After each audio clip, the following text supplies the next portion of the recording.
Good morning, guys. Welcome to my 100 days fat loss challenge. आज है day 51। सुबह गर्म पानी पी के ओट्स खा के अब तो मैं भी ये बोल बोल के बोर हो चुका हूँ गाइस, कसम से।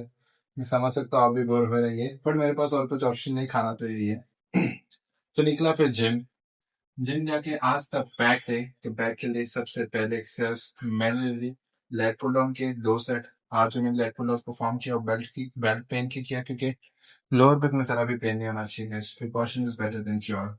फिर सेकंड एक्सरसाइज मैंने ली सीटेड रोज के 2 सेट।